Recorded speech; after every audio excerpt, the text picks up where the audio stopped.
Hey there, all you beautiful souls. I hope your day has been absolutely fantastic. It's a pleasure to have you back for yet another exciting episode of What If Naruto Was the Fox Reaper and Got Harem with 7 Girls. Don't forget to pay a visit to the author of this captivating fanfiction and show them some love. You'll find the link waiting for you down in the description. Naruto dies after fighting Sasuke. The gods reward the dead shinobi for saving the elemental nations by sending him into another dimension to start a new Remnant. However, as all things involved with Naruto, the process was botched. How will Naruto fare in this new dimension as a fox wolf Faunus? If this what if is sparking your curiosity, drop a comment down below and share your thoughts. And while you're at it, don't miss out on exploring the plethora of other intriguing what ifs available on this very channel. Alright, let's not keep you waiting any longer, let's dive right into this thought-provoking video. In the dimension of the elemental nations, 2 figures laid in a giant crater created by their strongest and final attack. The 2 young ninjas breathed heavily while staring at the rain. The 2 could do nothing more as their bodies were riddled with countless injuries from their fight. The fight to determine whose belief was stronger. The clash of power had taken both ninjas' dominant arms, shredding the limb to nothingness. Now tired, battered and bloodied, the 2 could honestly smile at one another. For their fight had shown the feelings hidden deep within each other's heart and the 2 had finally understood one another. Naruto, the raven-haired ninja exhaled, his head tilting enough to watch the blonde-whiskered teen stare back at him with a bloodied but triumphant grin and busted nose. Yeah, Sasuke. Naruto replied just as tired as the raven-haired teen, his body feeling colder and less responsive by the second. The raven-haired teen stared hard at Naruto's grin, which caused one of his own to form on his lips. Naruto, for all his faults, had wormed his way into Sasuke's heart and the raven-haired teen had to admit that after everything they had gone through, he had become Sasuke's one true friend and brother in arms. Thanks, Sasuke whispered, and with just that one word Naruto understood perfectly what Sasuke conveyed and grinned harder if that was possible. Naruto had always thought of Sasuke as his brother and friend, and finally, after all the countless battles, deceits and more, the feeling was mutual. It was nothing, Naruto replied with a smirk that faded with the adrenaline wearing off, his body completely unresponsive. Sasuke snorted, which made him cough blood. Only the knucklehead Naruto would call 3 years of constant fighting and culmination of clashing with a godlike shinobi and a goddess nothing. The memory of the obnoxiously annoying twerp that Naruto used to be and comparing that to the current Naruto made Sasuke snort again. His true friend was the same obnoxious boy from back then, but he had also matured without losing what made him special. I think you will be a great Hokage, second best to me, Dobe Sasuke joked, knowing very well that his chances of becoming Hokage had been utterly trashed when he became the bad guy of the story. The raven-haired boy smiled sadly and looked once more at his one true friend. Sasuke's smile disappeared. Naruto was laid on his side, his body facing Sasuke and his left hand outstretched as if he had been trying to reach Sasuke. Naruto's eyes were half-lidded and the light in them was dulled, his skin had lost all color, yet what scared Sasuke the most as that he could not hear or see Naruto breathing. Naruto. Sasuke's voice cracked as he called for the blonde, fear creeping into his soul. Dope, don't play jokes on me, Sasuke added with a bit of hope in his voice, but it quickly died when Naruto didn't give any sort of reply. He called the teen's name again and again, but there was no reply. Naruto just kept laying there with that damned peaceful smile. Sasuke felt tears threatening to escape his eyes as he crawled towards his one true friend. His body trembled as he moved, not just because of the pain his body undoubtedly was in, but because of the fear that had gripped his soul. With trepidation, Sasuke placed his remaining hand on top of the blonde chest, hoping for any good sign, but there was no heartbeat. Naruto was dead. An anguished wail escaped the raven-haired boy before he hunched over his best friend's corpse, with the dam of his tears breaching open, the pain in his soul numbing all the pain of his body. Cradling the whiskered teen on his arm, Sasuke cried hard, harder than when he had lost his family, harder than when Itachi had died. His one and only true friend was dead. With a heavy heart, Sasuke swore to the body in his arms that he would accomplish their dream. He would become the best Hokage the elemental nations would ever see, he would bring peace to the world, all in the name of his one and only true friend. Dark. Cold. Empty. The darkness suddenly dispelled in a bright shine of light that blinded Naruto, sensations returned to his body, and he gulped a deep breath of air. He blinked several times, adjusting to the light that now shone upon him. Seconds passed as he coughed before regaining his bearings. He looked around to find himself stranded in a strange place. Everything above him was white and went as far as the eye could see. His inspection of himself found him to be naked, yet what drew his eyes the most was the murky pool of darkness he stood on. He cautiously lifted 1 foot and ripples traveled through the vast pool. Officially freaked out, he tried walking in order to find something, anything or anyone. Or at least that's what he tried.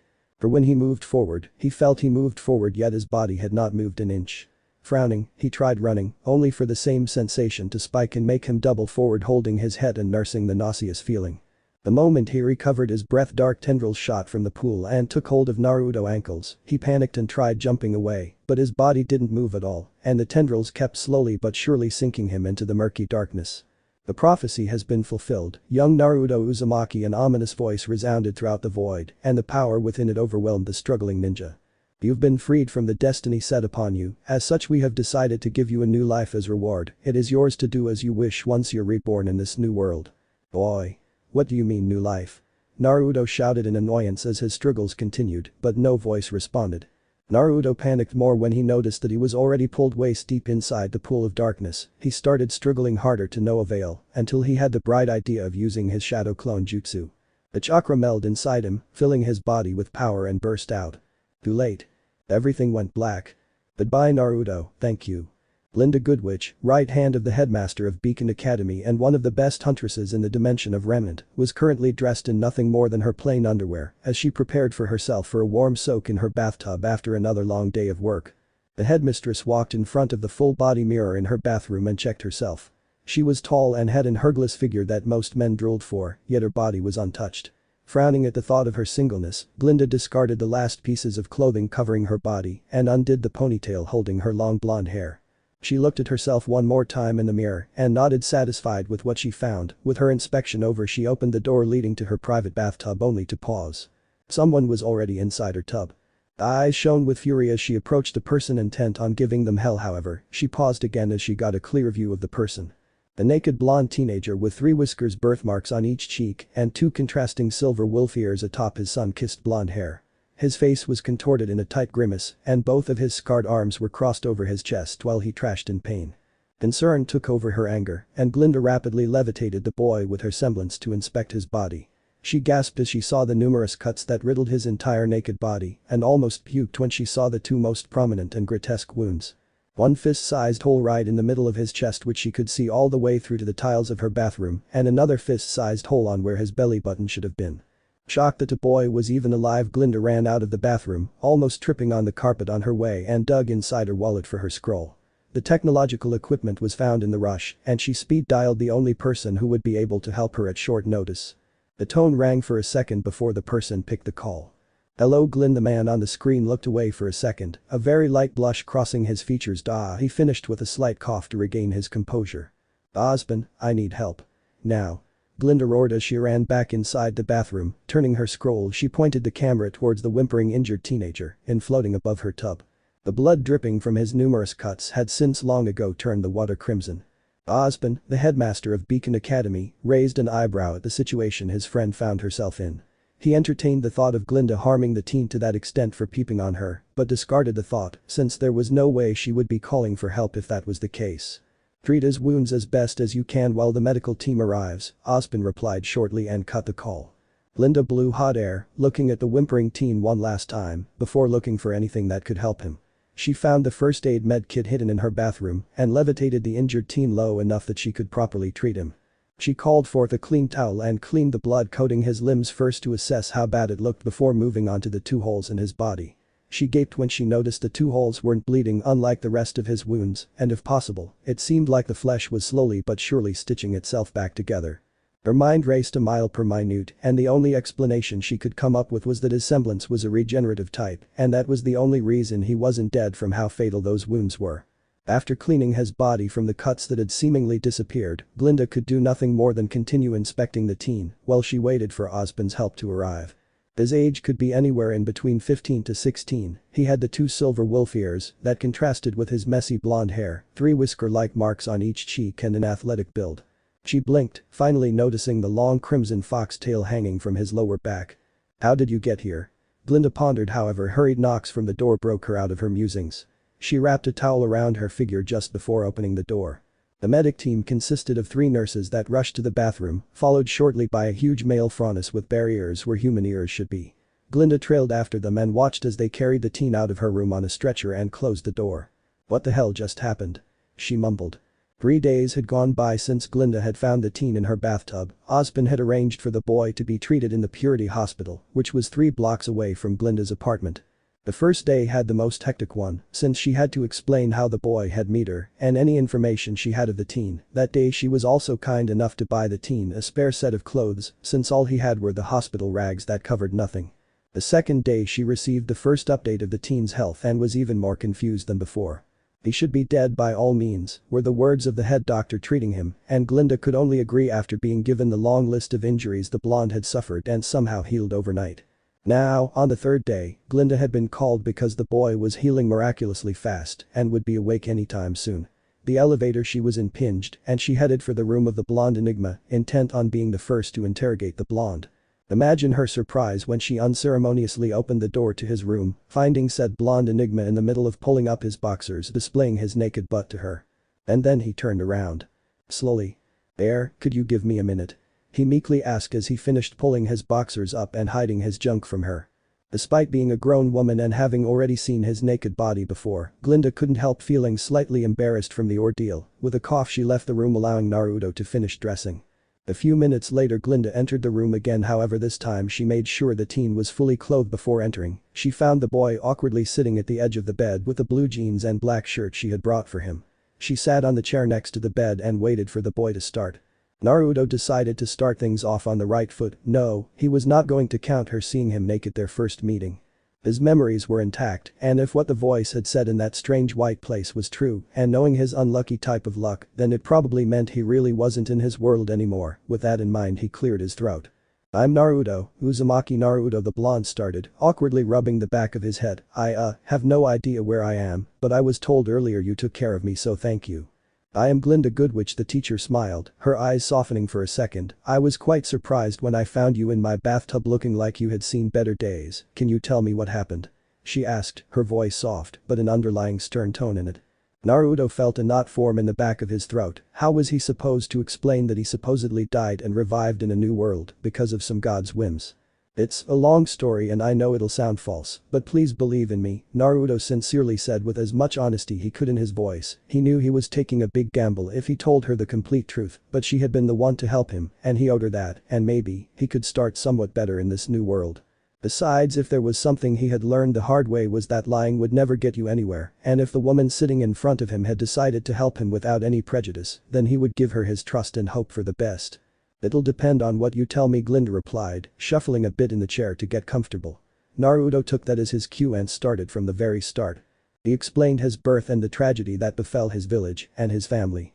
Then spoke of the secrets kept from him to protect him and how the shinobi, as he called himself, lived. How he was condemned for something out of his control at the time.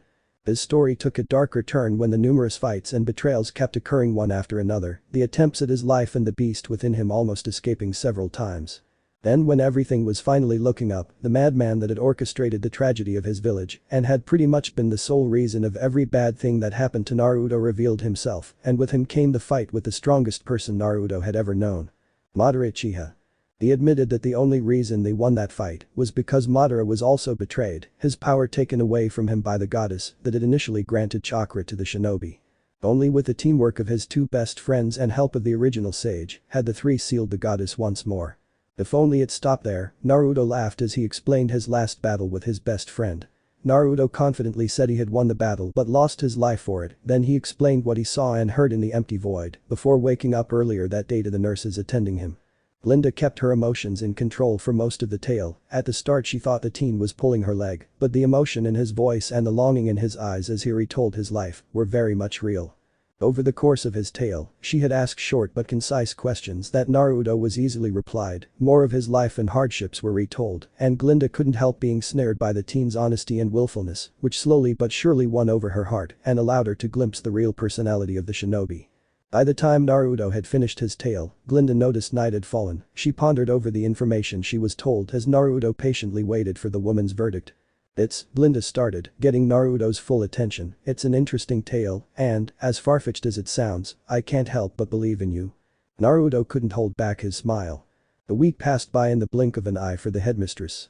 During that week she returned every single day and gave company to the otherworldly ninja. She shared part of her past with him, and somehow a bond between the two was formed. That very same bond had grown steadily day after day as Glinda continued spending her time together with the teen. One of the many things they had talked and agreed upon was that Naruto was extremely lucky that whatever god or force had thrown him into this world had been kind enough to implant in his psyche the language of Remnant. Currently the two were sitting in Naruto's hospital room while they waited for the doctor to discharge him. Glinda had prepared a small surprise for the young teen and hoped that he wouldn't mind being kept in the dark about it. There was a knock on the door before a middle-aged man entered. He had tousled gray hair and was of light complexion with sharp features. His eyes were covered by shaded spectacles and wore an unzipped black suit over a button vest and green undershirt with a dark green scarf on top and long dark green pants. He walked forward, a cane following his footsteps while he waved a hand that held a coffee mug. "Hello Glinda," the old man saluted with a nod of his mug before focusing on Naruto. "Young man, I'm Osborn," the man friendly said, sipping a bit of his coffee. Naruto the teen acknowledged his greeting, a little creeped out. Naruto sent Glinda a discreet side glance.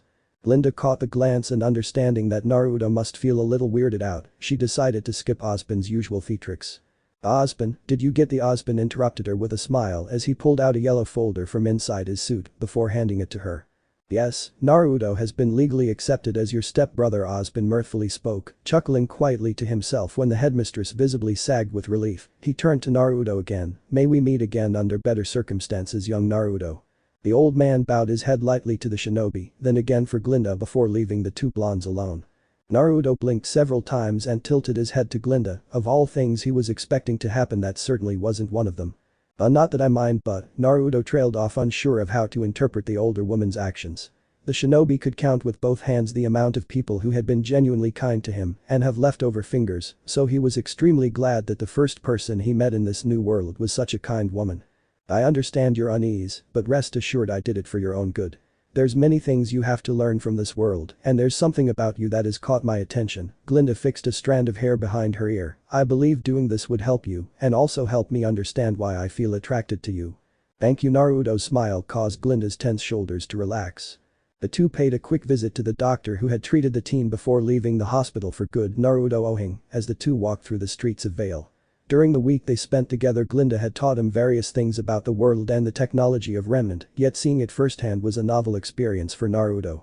Glinda answered his questions with ease and even laughed at Naruto's antics, the strange bond that had formed between the two being strong enough for both to reveal more of their true natures without feeling awkward. They passed by various stores on the way back to Glinda's apartment, the headmistress laughing as Naruto had a harder time deciding between which type of ramen he would get than choosing his extra spare of clothes.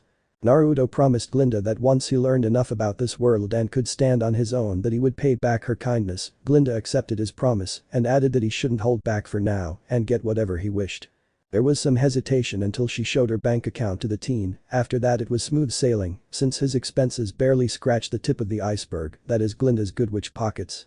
Half a day of shopping later the two stopped in front of a 20-story tall, sophisticated building. The lobby was made of see-through glass that left Naruto so flabbergasted that Glinda had to push the shinobi inside and towards the reception desk.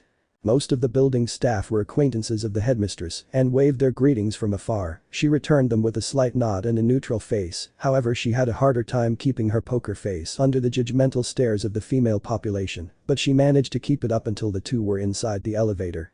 Glinda hit the penthouse button and to her surprise, the shinobi didn't seem to have any problem with the elevator vertigo feeling. A ding followed by the elevator doors sliding open and both occupants walked down the long hall. Finding the door to Glinda's apartment after rounding a corner, she slid her scroll on the door scanner. There was a click and Glinda pushed the door fully open, but before they moved, she turned around, giving Naruto one of her warmest and rarest smiles. "Welcome to your new home, Naruto." Glinda welcomed the shinobi. Naruto nodded as he tried to fight back the tears that threatened to escape his eyes from the mixed feelings, yet he smiled back. "Home huh?" 2 months had passed by since Naruto started living with Glinda as his surrogate brother, and the shinobi could honestly say that their arrangement had worked out for the best. The headmistress had taken a month off work to focus on teaching Naruto everything he would need to know about the world of Remnant, and while he was never one for the academics, he learned fast under her strict lessons. He had been fascinated by how advanced the technology of this world was compared to his own. Sadly, that didn't include the time needed to microwave his instant ramen. As they say, win some, lose some. Naruto chuckled as he picked a chocolate from the stand next to him. He was currently doing the groceries for the following month at the request of Glinda, since the headmistress' emergency number had been called and she had to run off to fix whatever issue had arisen. He pushed forward the cart filled with the supplies when something yanked his new and forelimb. Blinking, the blonde turned his head curiously and found a small girl, probably 6 to 7, tightly hugging his fluffy foxtail with one hand and a teddy in the other. Naruto chuckled to himself as he crouched down to her level and asked her a question, but her response was to snuggle deeper into his tail. "Lea. Where are you?" Naruto heard the distinctive shout of an upset woman, glancing at the girl on cloud 9 and making the connections easily. He lifted the child up and set her on his shoulders. The child squealed as Naruto wiggled his animal ears and were quickly seized by the gleefully laughing child. "Let's go find your mother, okay?" The blonde said and took the girl giggles as an affirmation. Pushing the cart out of the cashier line, he looked around for a bit and found a woman in her early 30s talking with one of the store staff members, no doubt asking for help in finding her missing daughter. He made his way through the crowd of people that had formed around to help the distraught mother until he was behind the frantic woman. "Excuse me," Naruto poked the woman's shoulder, gaining her attention. "I think you might be looking for her." Naruto pointed at the happily squealing girl that toyed with his wolf ears. The group of adults held their breaths as the lady trembled before quickly snatching the girl away from Naruto's shoulders and hugged her tightly to her bosom. "Oh, my little Leanne. I'm so glad you're okay," the woman hiccuped as she rubbed her nose with her daughters before turning to Naruto. Thank you," the lady said as she gave Naruto a tearful smile. He grinned and rubbed the back of his head sheepishly. "It was nothing," Naruto said as he patted the girl on her head, "and you stay out of trouble." He lightly chided the child who only giggled back before returning to the nearest pay file again. The shinobi fished his brand new scroll from his pocket and started to read on the news while he waited. He skipped the over-click tittles all the way down to things that really caught his attention. Most of the stuff buried at the end were about the Faunus White Fang activities in Vale and his personal favorite, the gardening news. While many wouldn't believe Naruto to be a gardener, he always had a green thumb since his childhood, and his connection to the world via Sage Mode had only increased his appreciation for nature. Memories of the elemental nations flashed through his mind, and the shinobi smiled sadly. He idly entertained the thought and wondered what his friends were up to since his death, but his musings were cut short as the line moved forward again, and he was the next to pay. It didn't take long to ring all his purchases and press his scroll against the scanner to pay, a quiet ping with his receipt, or at least that's what he tried to. Various people walking by sent Naruto discreet glances. Vale may be one of the cities that treats Faunus well, but that was compared to how trashy everywhere else they were treated, especially with the White Fang attacks occurring more often. His wolf ears dropped slightly when someone his own age sneered at him. One of the very first things Glinda taught him about Remnant were the different races inhabiting the globe in order of quantity. The grim, monster of the dark living nightmares that were fueled by humanity's and Faunus' despair. The humans, the supposedly original abundant race that was slowly culled by the Grim until they were forced into hiding and building concentrated cities that could repel back the attacks. And lastly, the Faunus. A race of humanoid people that possessed physical traits similar or identical to animals. Because of this, the humans tended to treat Faunus as if they were beasts without feelings. Even after the implementation of Faunus civil rights, there were many demeaning the Faunus species and, if possible, repelled the laws protecting their rights. The main reason the Faunus were mistreated was not only for their physical difference to humans, but also for the way their animalistic traits affected their brains. In exchange for the Faunus species obtaining animal traits, they also received animalistic instincts. It could be debated that humans had just as many animalistic instincts as Faunus, but that would take years for the discussion to end, simply because humans could not coexist with other humans, and now add in a species that was more in touch with their instincts. It was very well known that humans could breed with Faunus, just like Faunus could breed with humans. The children of these unions would either be fully human or fully Faunus. The genes themselves did not allow for a half and half type of union at the molecular level, but that did not mean that humanity did not label them as such. Of course, if things only went that far, there should have been a breakthrough years ago, but the issue arose from the special types of Faunus that existed. The special type to which Naruto belonged to. Faunus that bred with other Faunus normally had children that inherited only one of their parent traits, just like when humans and Faunus bred, the genes made sure to never mix and only pass down one trait. However, there were cases that mutations occurred which caused a child of two Faunus with different traits to inherit both of his parent traits. Something that also doubled how in touch these special children were with their instincts. Both the Faunus and the humans labeled these type of Faunus as hybrids, belonging to neither species as they were abominations that were so close to animals and human bodies that they may as well be treated exactly like the Grim. Glinda had carefully explained that even if hybrids were born and raised like a proper human, they still would not be able to control their emotions like a normal person, and there would come a time where they would simply lash out and cause big accidents. That was not to say there were not any hybrids around, but the quantity that was in their adult stages was barely in the hundreds, and most children had to take specialized medication to help them retain their rationality through their puberty. Somehow, someway, whatever god or force had thrown Naruto into this world had decided to send him with one last fuck you, because as his luck would have it, Naruto was a hybrid. But silver wolf ears that looked so out of place with his blonde hair and a crimson foxtail that was half as tall as he was and just as robust, anyone from a mile away would notice that he was a hybrid. The stares, the hushed whispers, the silent treatment, and sometimes barely hidden contempt was the same as when he was a child blamed for being a demon, about which he had not known. Glinda speculated that just maybe, Naruto was meant to start his life over from his birth, but the gods had fucked up. Naruto, with Glinda's speculation, thought that he was meant to be reborn as a wolf Faunus, but his close connection in his previous world with Kurama may have interfered to the point where he also inherited the sentient chakra's animal traits. At least his animal features were extremely fluffy and served as great hugging pillows, his surrogate sister could attest to that. One not discriminative taxi later and Naruto was back at the apartment he called home. He greeted the receptionist with his trademark grin, to which the lady waved back enthusiastically before he took the elevator.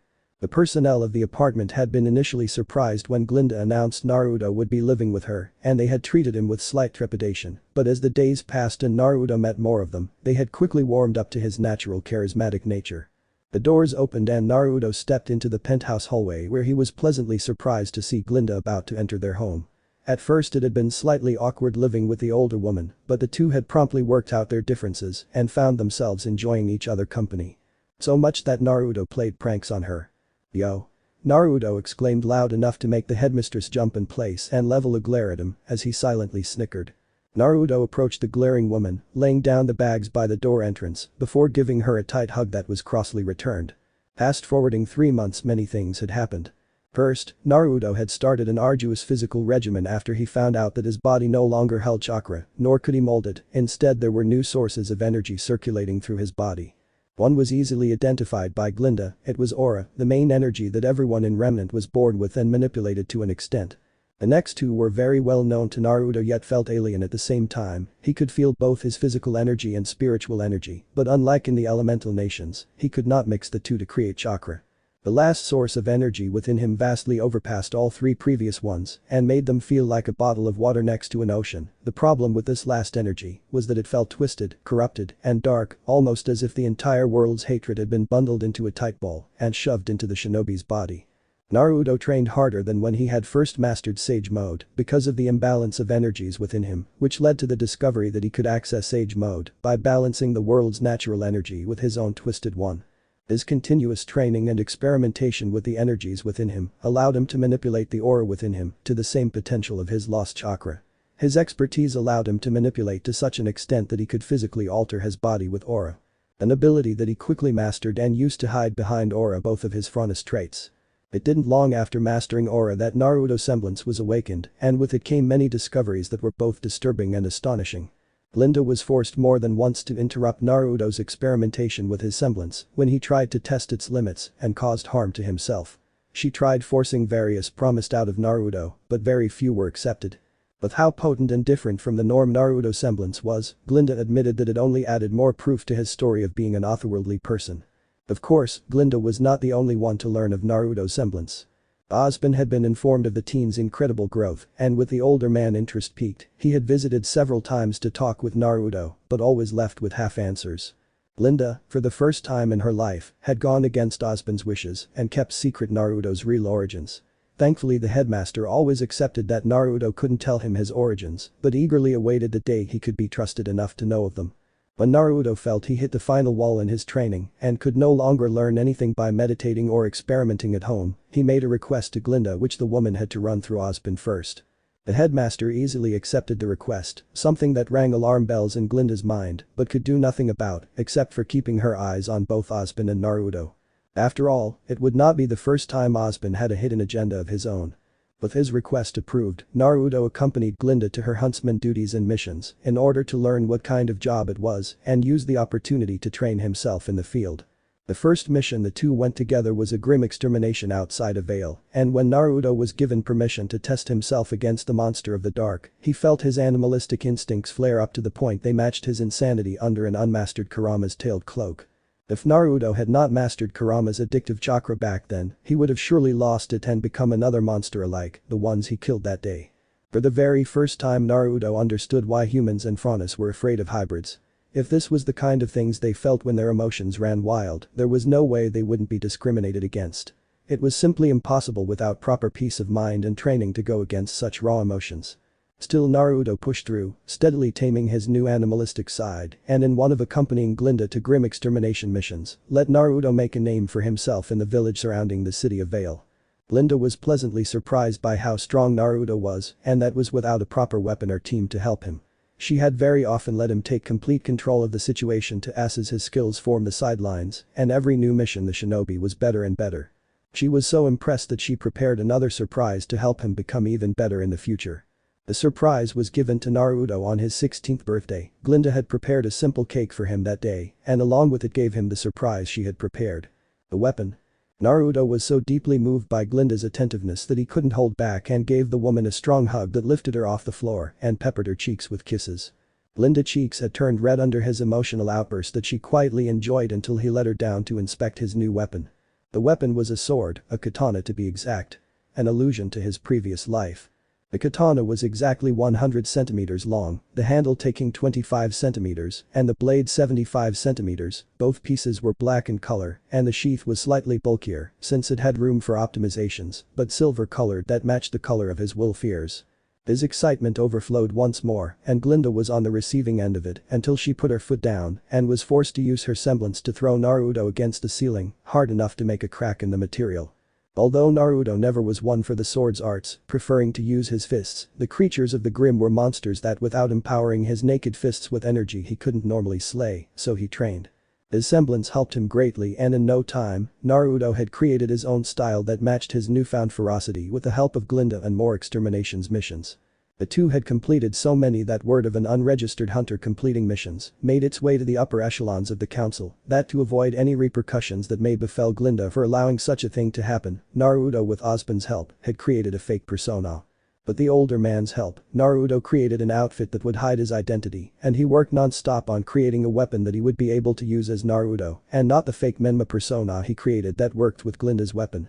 The project for the new weapon took various months to complete, and by the time he had finished his project, December had already arrived, and with it came the snowy winter. Now that his project was complete and he was ready to continue doing missions with Glinda, Naruto had formally requested Ozban to instate him as Huntsman of Vale, but to the shinobi's surprise, the older man declined his request without giving him any reason as to why. Naruto sighed for the umpteenth time that day as he returned to the apartment after buying some ramen at the store nearby. He took off his shirt and threw it in his room before moving to the kitchen and taking the ingredients for the night's meal. Cooking had become one of the new things the shinobi enjoyed doing, and with Glinda's help, he took over the cooking duties to give more free time to the overworked woman. Naruto placed the scroll on the counter and dialed Glinda. He thought about how hectic his life was while he prepped the ingredients. Naruto failed to graduate at the academy at the age of 10, successfully becoming a shinobi at the age of 12. In 6 months, he participated in the Chunin exams and then went to train with Jiraiya for a year and a half, returning only when he was 14 and almost mastered Sage mode. Then he was involved with a madness that started the Fourth Shinobi War that culminated 3 months after his 15th birthday and his unexpected death. Or his supposed death, since he was literally thrown to Remnant alone where Glinda found him, and the rest is history. The call connected through and snapped the blonde out of his thoughts. Looking at the screen he could see Glinda with a small frown as the teacher hastily spoke with someone else before turning to face the camera. As soon as she saw Naruto on the other end, the frown was replaced by a smile.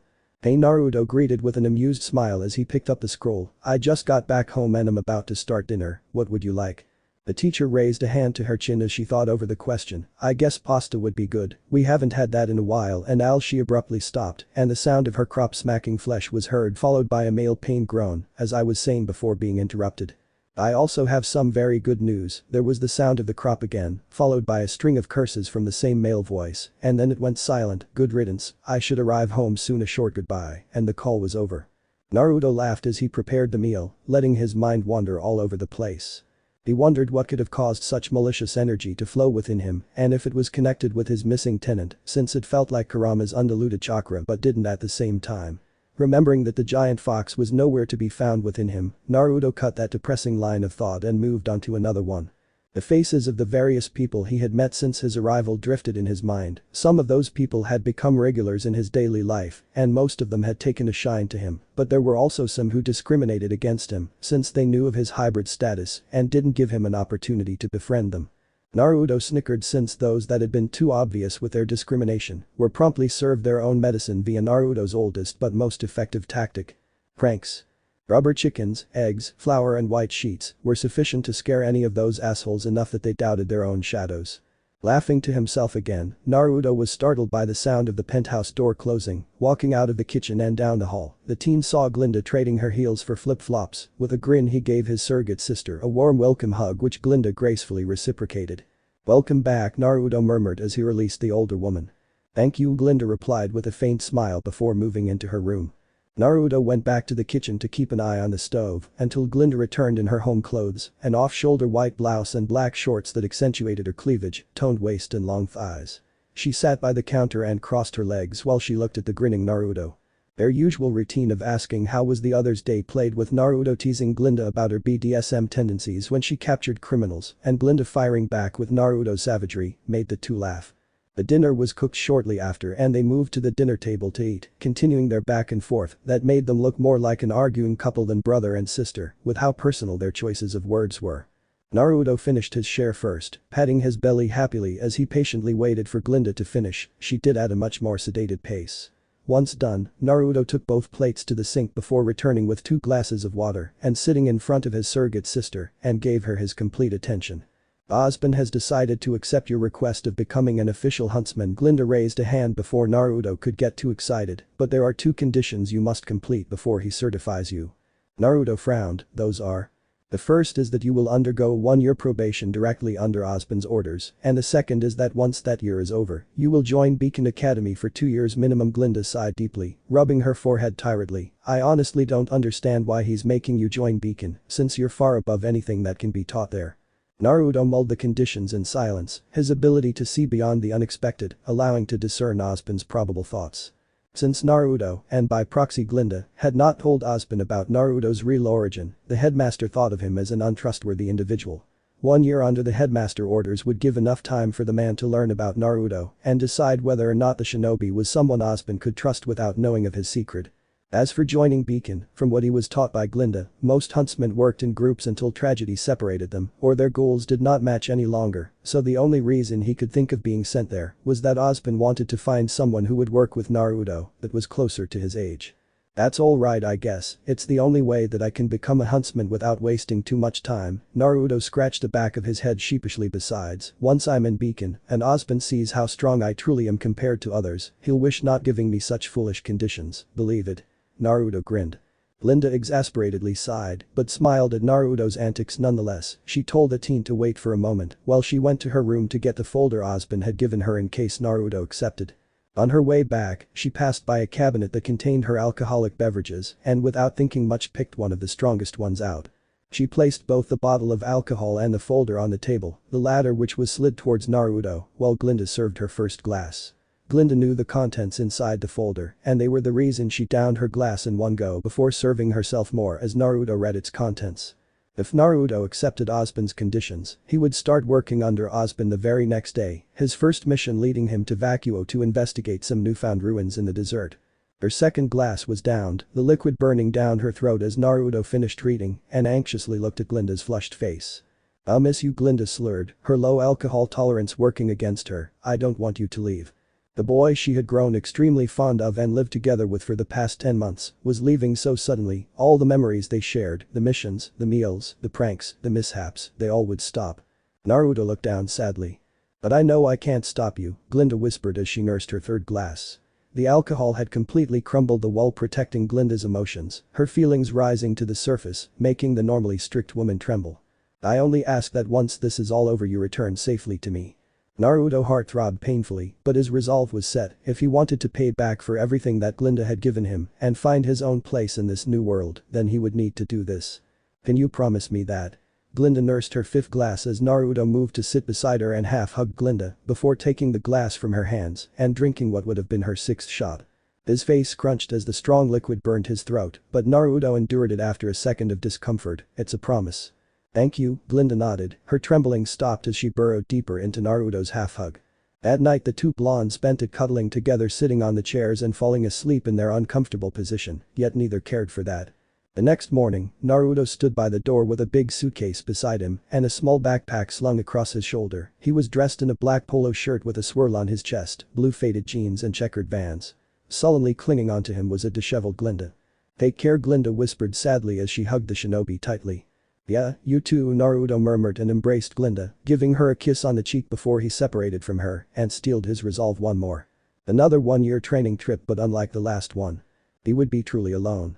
The young man leaped from one rooftop to another in the city of Vale. He had been secretly following a bullhead that his current target was using for her own gains. The airship was docked in one of the back alleys of the city. Man, born from dust, was strong, wise and resourceful, but he was born into an unforgiving world. When he saw Roman Torchwick emerge from the cockpit, he knew his spy information to be true. Lackeys followed the known criminal, and unknown to them, the young man continued following them in the dark. An inevitable darkness, creatures of destruction. The creatures of Grimm set their sight on man and all his creations. These forces clashed and it seemed the darkness was intent on returning man's brief existence to the void. He sent a message via his scroll before he followed the criminal group until they arrived at the dust-till-down shop. The criminals prepared their weapons and with a flick of Torchwick's cane, they went into the shop. However, even the smallest spark of hope is enough to ignite change, and in time man's passion, resourcefulness and ingenuity led them to the tools that would even the odds. This power is appropriately named dust. The young man waited, preparing his own weapon to help if things took a turn for the worse for the poor owner of the shop. His fears were unfounded as one goon smashed through the shop's window, shattering the glass and rolling unconscious. Nature's wrath in hand, man lit their way through the darkness, and in the shadow's absence came strength, civilization and most importantly life. The young person dressed in a black blouse, black waist cincher with red lacing and a skirt with red trimmings, completed by a red hooded cloak, leaped from the broken window and knocked out the remaining goons one by one with a weapon that caught the man's attention. But even the most brilliant light eventually flickers and die, and when they're gone, darkness will return. She fought well and in minutes had left only Torchwick conscious, the criminal puffing his cigar and pointed his cane at the girl. A missile shot but exploded before it met the girl. It released a smoke cloud that Torchwick used to make his getaway. "So, you may prepare your guardians, build your monuments to a so-called free world." The red-haired girl recovered rapidly and spotted Torchwick climbing the stairs of a nearby building. She followed and seemingly cornered Torchwick once again on the rooftop. The young man saw the two speak before the bullhead he had chased earlier appeared behind Torchwick. The man laughed as he boarded the airship. "But take heed, there will be no victory in strength." End of the line, read. Torchwick taunted from inside the bullhead. The criminal threw a fire dust crystal to the rooftop and aimed at it. Ruby froze as the dust crystal bounced under her, eyes widening when the criminal wasted no time and fired at the crystal. Ruby closed her eyes expecting to be engulfed in an explosion. But it never came. The voice of a mature woman beside her startled Ruby. She opened her eyes to find a tall woman with blonde hair protecting her from the explosion, with a barrier made of aura. The blonde woman didn't wait for the explosion to end before she retaliated. Waving her riding crop, the woman summoned sharp arrows of aura behind her and shot them back at the bullhead. Torchwick stumbled inside the airship, groaning in annoyance as another busybody poked their nose where they didn't belong. The blonde woman didn't let up. Another wave of her riding crop created a dark cloud appear above the bullhead, which was quickly pelted by icicles firing from the cloud and further destabilizing the airship. Torchwick cursed and ran to the cockpit, alerting his contractor of the woman holding them back. Said contractor huffed and gave control of the airship to Torchwick. She walked to the edge of the cockpit and stared hard at the blonde woman. The contractor body was the only thing visible, dressed in a suggestive dark red, off-the-shoulders mini dress with yellow designs that lit up as the woman used her own semblance to create a ball of fire in the shape of a cherry blossom. The blonde woman barely had a second to react as the fire flowers suddenly blasted towards them. She hastily erected another barrier that blocked the dispersed blast, however the petals exploded into tiny pieces that fell to the rooftop before exploding in a pillar of flame that engulfed the barrier and blocked the view to the outside. The contractor laughed as she continued staling for time with the pillar of flame keeping the women and teen trapped until her focus was broken by metal tubes levitating from the rooftop and being shot at the bullhead. She growled and fired smaller fireballs that intercepted the pieces of metal. "Ready?" Torchwick shouted from the cockpit, and the contractor smiled triumphantly. With a burst of concentrated power, she created 3 fire flowers more that exploded into more pillars of flame that left no choice for the blonde woman but to protect herself and the team behind her. Just as the bullhead stabilized and the thrusters surged with power, the young man watching from the shadows acted. He landed on the nose of the airship and frightened Torchwick, the young man's features revealed by the moonlight. Blonde hair, silver wolf ears, a grey-hooded cloak with various loosened belts that fell below his knees, a white fox mask covered his face, and what frightened Torchwick was the weapon in the young man's hands. A mechanical heavy-looking wicked giant orange scythe with chains wrapped around the shaft. The man spun the weapon with ease twice above him and in the blink of an eye, made 2 slices that cleanly cut the airship wings off. Torchwick panicked and shouted for help, his contractor being caught by surprise by the sudden descent of the airship fared no better. The young man acted again, several crimson chains sprouted from the man's back that wrapped around the falling bullhead, which immediately hooked onto the rooftop surrounding the falling bullhead and stopped its fatal descent. The man swung his scythe again, stabbing the wicked weapon onto the airship's roof and peeling the metal apart with ease. He gazed down the opening and found his target. Azure slit eyes met amber slit eyes. There caught the young man crouched on the ceiling, his hands resting on his knees as he maintained eye contact. Really? The woman brushed her black hair back, smiling coyly at the masked man. The man's words were interrupted by the sound of an engine flaring alive. He barely had a second to react as a motorcycle suddenly drifted around the coy woman who blew him a kiss before being lifted like a sack of potatoes by Torchwick, who was driving the bike. Torchwick shouted, throwing another fire dust crystal right at the motorcycle exhaust and revved the machine. The sparks ignited the crystal and made the masked man leap back as the explosion burst through the sliced ceiling. Shit. The man swore under his breath after recovering and leaped down to the streets. He aimed at the retreating motorcycle with a sniper integrated in his scythe but hesitated at the last second. The young man heard footsteps that he easily recognized. Turning, he saw the red-haired girl that trashed Torchwick's goons and the blonde huntress walking towards him. "Ooh. Mister, can I touch your weapon, please, please, please?" The red-haired girl's eyes were glittering and her fingers wriggled in weird motions as she approached the weapon stabbed on the concrete. Naruto blinked, tilting his head as he ignored the possible innuendo from the girl's words and gave her a nod. He lifted the weapon and stabbed it upright, the massive construct dwarfing the girl by an entire meter. As the girl squealed and harassed his side, the young man lifted his mask and smiled warmly at the huntress who had crossed her arms, pushing her corset upwards as she smiled back. "I'm back." The whiskered teen tightly embraced the slightly taller woman. "Welcome back, Naruto," Glinda whispered, returning the warm embrace and silently enjoying the growth Naruto had experienced since she had last seen him. Back then Glinda needed to look down whenever she wore heels, but now the shinobi nose tickled the side of her neck and she was sure that if she wasn't wearing heels, they'd be almost the same height. "It's good to be back." Naruto tightened the hug for a second before withdrawing with a content smile. He turned back to the girl harassing his weapon. "Hey Red, we need you to come with us for a bit." "Yes. I hope you realize that your actions tonight will not be taken lightly, young lady. You put yourself and others in great danger." Glinda chided as she walked around the red-haired girl, scroll in hand as she replayed the footage of Ruby's fight caught by the street security cameras. "If it were up to me, you'd be sent home with a pat on the back." Ruby smiled hopefully. "And a slap on the wrist." Glinda tried to slap the girl's hands with her crop but failed. Huffing, she fixed her glasses. "But there is someone who would like to meet you." Glinda nursed her throbbing forehead as she went to Naruto's side, the shinobi quietly snickering while he watched the scene play. Ozpin theatrically appeared from the shadows with a tray of cookies and his signature coffee mug. He placed the tray on the table and motioned for the girl to dig in.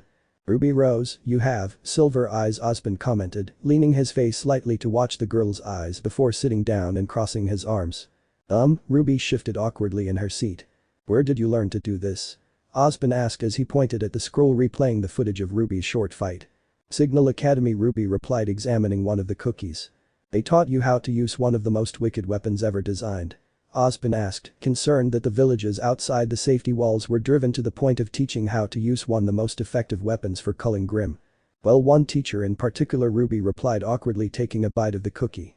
"I see." Ozpin breathed in relief. "I've only seen 2 other scythe wielders with your kind of skills, a dusty old crow and young Naruto over there." Naruto waved at the girl with a grin. "Cosmon call."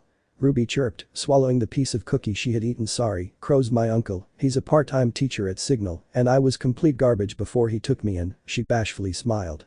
Ozpin chuckled. "Is that so? And why is such an adorable girl such as yourself training to become a warrior with such a wicked weapon?" Naruto curiously tilted his head, that was a question he also wanted to ask the young girl, especially after seeing how skillful she was taking out Torchwick's goons. Well, I want to be a huntress. Ruby exclaimed with a smile. You want to slay monsters? Osmond raised an eyebrow, pointing at the girl's choice of weapon. It's not just that. Ruby pouted, my parents always taught me and my sister that we ought to help others, so I thought I might as well make a career out of it. Osmond gave her a knowing smile which encouraged the girl to continue. I mean the police are alright, but huntsmen and huntresses are just so much more romantic and exciting, and, gosh you know. Ruby squeaked, jittering with emotions barely held back. Naruto snorted and Glinda continued nursing her forehead, the headmistress worried for the future of humanity if most aspiring huntresses had the same view as the girl. Being a huntsman was not romantic at all, if anything, the job sent you to an early death. Osmond chuckled, it's not all a bed of roses. Ruby frowned at the old man's insinuation. Do you know who I am? Osmond asked once Ruby had calmed down and digested his words. You're Professor Osmond. You're the headmaster of Beacon Academy, Ruby replied. Hello, Osmond cunningly smiled. Nice to meet you, Ruby replicated his smile. You want to come to my school? Osmond tapped the scroll, stopping the footage, and ominously leaned forward on the table. More than anything, Ruby steeled her resolve under the headmaster's suffocating stare.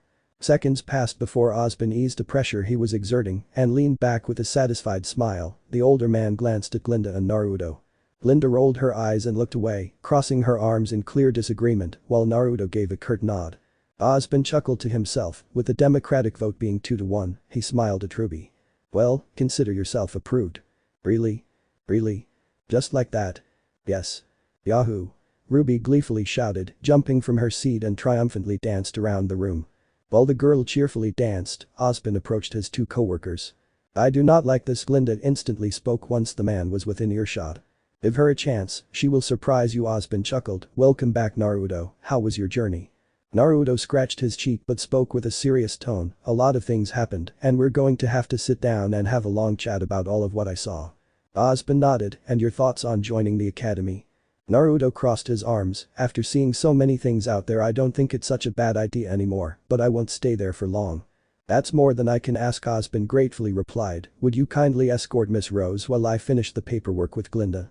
Naruto accepted, surprising the sulking headmistress with a quick hug before herding the still cheering young girl out of the room. He's matured, Osmond commented after he was left alone with Glinda. But he has, Glinda pridefully agreed. Ruby happily skipped beside Naruto as they walked outside of the police building, the red-themed girl discreetly checking the older teen. He was taller than her, the grey cloak with loose belts he wore hid his inner clothes and weapon, but what was left visible tickled Ruby's memories. There was a white fox mask sitting atop the right side of his head hiding one of the wolf ears, 3 whiskers on each cheek, and he wore no shoes which displayed black painted toenails. You're one hell of a fighter, Naruto suddenly complimented Ruby, startling the girl. Thank you. Ruby recovered quickly, but I couldn't do much there, that criminal still escaped. Naruto shook his head, that was partially my fault, but that's not what I'm talking about. You fought well against his goons, even outnumbered. Ruby tilted her head, smiling pridefully. Oh, that was nothing. Naruto chuckled. I noticed, how do you feel about becoming a Beacon student so young? Ruby hid bashfully rubbing her nose. I'm still riding the high, can't believe my dream is one step closer. What's your dream if you don't mind me asking? Naruto asked, pointing at an open cafe across the street.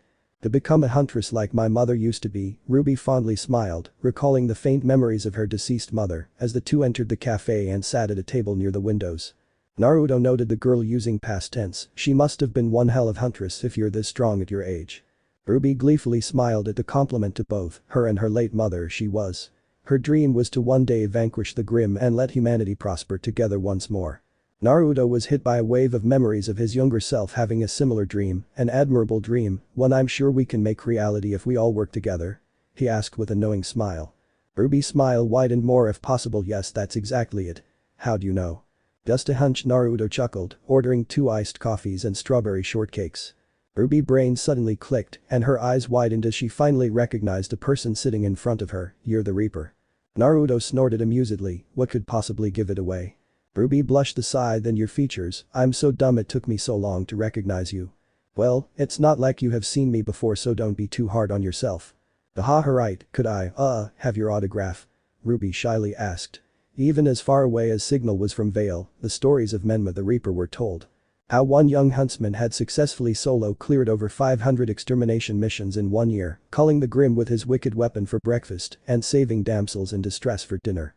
The stories might be obviously exaggerated, but the public records of his missions were available for the tech-savvy and proved most of his accomplishments were the real deal.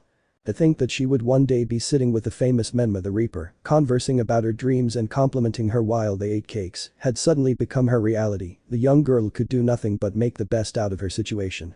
Naruto laughed hard, complying with the younger girl's wishes and writing his name on a napkin. Ruby took the napkin, admiring his rough handiwork before stowing the napkin safely in her purse. What is like being a huntsman like you? Naruto rubbed his chin thoughtfully. Like me, huh? It's bad, really, really bad. Whatever you are thinking of is wrong. Ruby frowned. How come? Well, for one, the stories they tell of me do not speak of the casualties involved in the missions. The council always tries to underpay your hard work. When people start to believe you're invincible, they send you to impossible missions expecting you to clear them, and it's a real pain in the A. But, when things obviously go wrong. Ruby looked down. Look, you asked what it was like being like me, and for me, things suck, but that doesn't mean things will suck for you. Naruto cheered her up. We're going to Beacon. We'll get teams to work with in the future that will allow us to make those impossible missions possible. Ruby tilted her head. We? Naruto grinned. Yes, we. You're going to Beacon? Yup. But you're already a huntsman. Menma is the huntsman, not Naruto. Naruto unclipped the fox mask and put it on the table. I don't. Menma's just a codename, something me and Osbin came up with because there are things that only I can do, but I'm not an official huntsman, not yet. Naruto explained. Then Naruto's your real name? Ruby asked, remembering Osbin mentioning the Reaper's real name earlier. Yep, as Naruto I'm still just a civilian who's going to join Beacon Academy. Naruto confirmed. I trust you can keep that our little secret. He winked. Ruby smiled, blushing lightly. Yes. Ruby's scroll suddenly rang. The girl answered the call. I'm at the station. Where you at? A young female voice came from the scroll, loud enough to be heard by Naruto. At a cafe near the station, the one with the pink neon sign. Ruby replied. I'll be there in a minute. Don't go anywhere. Lilsis. The call was cut. Sorry, I have to leave. Ruby bowed. Thank you for the cakes. Naruto waved. That's okay, see you at Beacon. Ruby smiled. Yes. Remember, it's our little secret. Naruto winked again, and Ruby nodded. 2 days later Naruto was sitting on an empty bench inside one of the Beacon airships, dressed in faded blue jeans and a burnt orange polo shirt, both of his Faunus features hidden by his aura and as custom for him, no shoes. The teen looked out the window while waiting for the ride to be over. Naruto had decided after careful consideration entering Beacon disguised as a human, mostly because he did not want to deal with the discrimination that Faunus received on the daily. Supposedly Beacon did not discriminate against Faunus, but that statement only applied to the academy staff and not the students. Naruto personally knew how some families had influenced their children to look down Faunus, and while the population that mistreated Faunus was dwindling by generations, there were still some hard-headed members of society hellbent on discriminating them.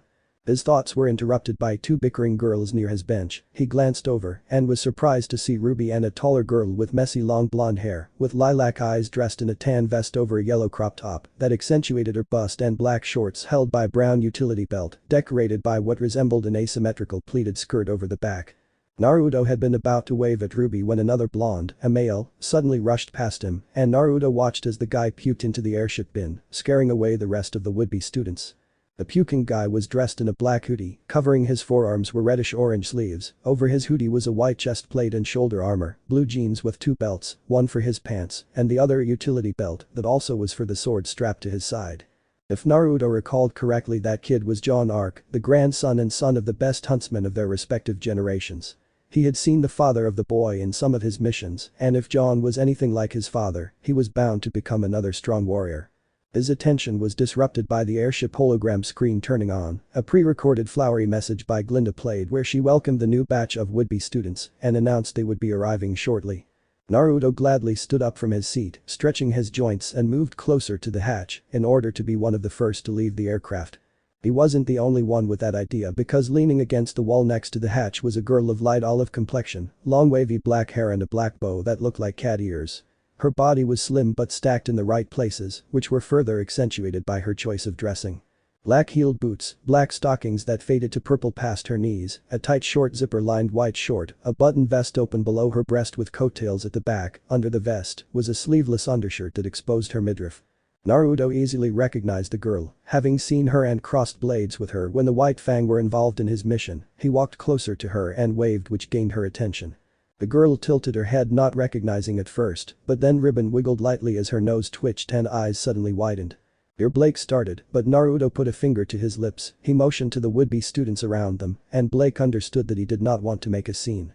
Blake growled, stomping towards Naruto and grabbed him by the polo, her short stature compared to his height making the scene somewhat comical. "What are you doing here?" Blake hissed, her fight-or-flight instincts triggered since her cover might be blown if he was here. Naruto scratched his cheek, becoming a student. Blake hissed again, which made her look like a little kitten hissing in Naruto's mind. "I could ask the same about you, what are you doing here?" Naruto's eyes glinted, his posture suddenly becoming oppressive as he looked down at the White Fang member. Blake tried backing off, but Naruto chased after her, corralling her against the hatch as she hurriedly looked for an escape, but found none. In a last-ditch effort she was about to punch his chin when the airship suddenly lurched forward and had to grab Naruto's shirt again to try and steady herself. As Naruto's luck would have it, the hatch suddenly opened behind the distressed Blake, her unbalanced body started falling backwards, and she pulled on his shirt. Their lips met. Blake's eyes widened comically as Naruto tried pulling back, but the airship ramp was right below the girl's already unsteady feet, her ankles slipped, and she kept pulling Naruto, lest she fall on her rump and tumble down the ramp. The two continued awkwardly stomping, trying to regain balance all the way to the landing strip. When Naruto finally felt the steady floor of the landing strip, he grabbed Blake's hips and lifted the half-fallen girl to her feet. She withdrew with a red face equal parts in anger and embarrassment, her fingers were covering her mouth as she glared at Naruto. Naruto coughed into his hand. "Well, that just happened." Slap. Thanks for listening. I do hope you enjoyed it. If you want the next part of this video, like, subscribe and comment down below and turn on the bell notification. And also check out other videos that I have created and enjoy. See you in the next video. Peace.